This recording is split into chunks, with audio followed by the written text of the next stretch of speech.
Welcome to the Atomos series on ProRes RAW. Throughout these videos, we will give you a variety of perspectives on how to work with ProRes RAW. I'll start with a brief history, and then adventure filmmaker Levi Allen takes us on a remote location shoot in British Columbia. Then we will go on a virtual set with Noah Cadner and cinematographer and director Elle Schneider, where you will see ProRes RAW in action capturing pickups for Elle's short film. And finally, Ripple Training Steve Martin will take us on his ProRes RAW post-production journey. So it's a jam-packed collection of videos with tips and tricks to make your next ProRes RAW project even more successful. So let's get started. ProRes was developed by Apple in 2007 as a family of codecs, including both high-quality and proxy versions. At the time, the industry needed a high-performance, high-quality codec that was flexible enough to serve as both an acquisition and delivery format. At that time, all the other camera acquisition formats recorded via file or on standard videotape. Most of these codecs were either too computationally intensive or produced low-quality images. They also made post-production workflows cumbersome. HDV and other legacy codecs used a compression scheme called long GOP, MPEG-2 group of pictures. And the group of pictures codec structure meant that while the camera manufacturers could pack more into every file and keep those files small, performance suffered in post-production. Another problem within the industry was that broadcasters, film studios, and production companies all had different file delivery specifications. Some even delivered on videotape. I know, right? Videotape. I mean, I'm even old enough to know what this is. ProRes became known as an intermediate codec, since it consolidated all the different codecs into one single codec. It was one codec to rule them all.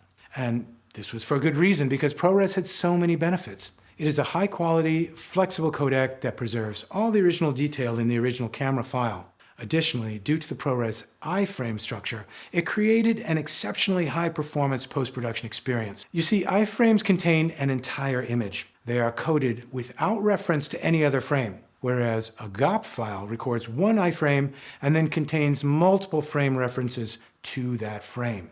While convenient for camera manufacturers, GOP files created more computational overhead and took more computer cycles each time you pressed play. It's easy to understand why Apple ProRes was so quickly adopted by the industry, as it became indispensable in professional video workflows.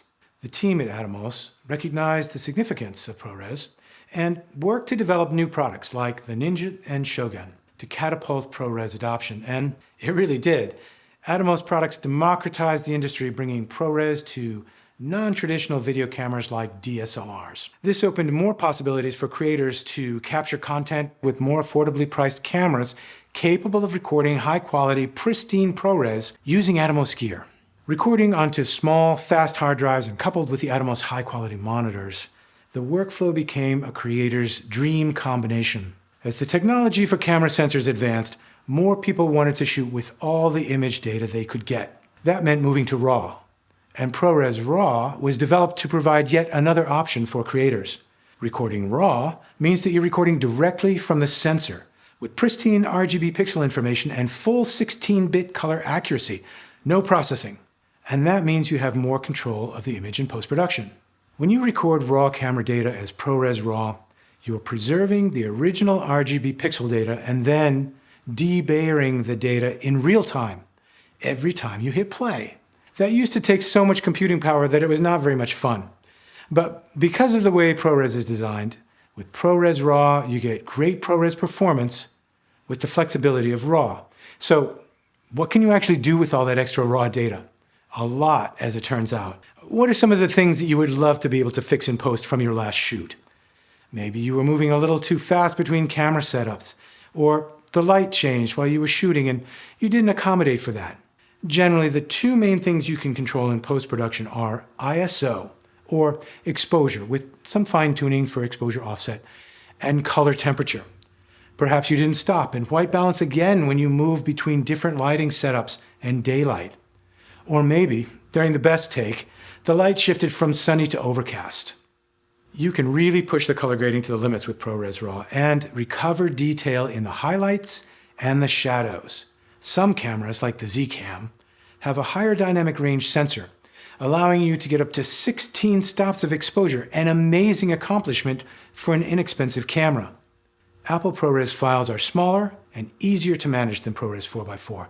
This means shooting with ProRes RAW, you can also fit more files onto portable SSD drives or edit on a MacBook Pro with stacks of effects and multiple streams of video in real time. Many cameras can record more metadata in the raw video file, like shutter speed, shutter angle, and even lens information like aperture or focal length. And that information can become very useful for searching for clips while editing or with media management apps.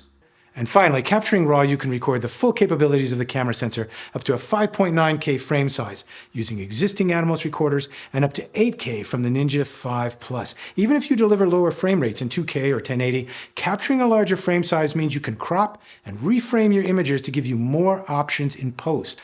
Many productions today are requiring a high dynamic range finished delivery, in addition to a standard dynamic range version. You can find more information on supported devices on the Atomos website, and because ProRes has become so popular, you'll see updates and new cameras added to this fast-growing ProRes RAW ecosystem. Many popular editing and color grading systems can work with ProRes RAW too, as you can see here. As you go through the next videos in the series, you'll see ProRes RAW in real workflows and witness all the benefits of using RAW and see all the ways that ProRes RAW will give you better looking images and more control in post-production.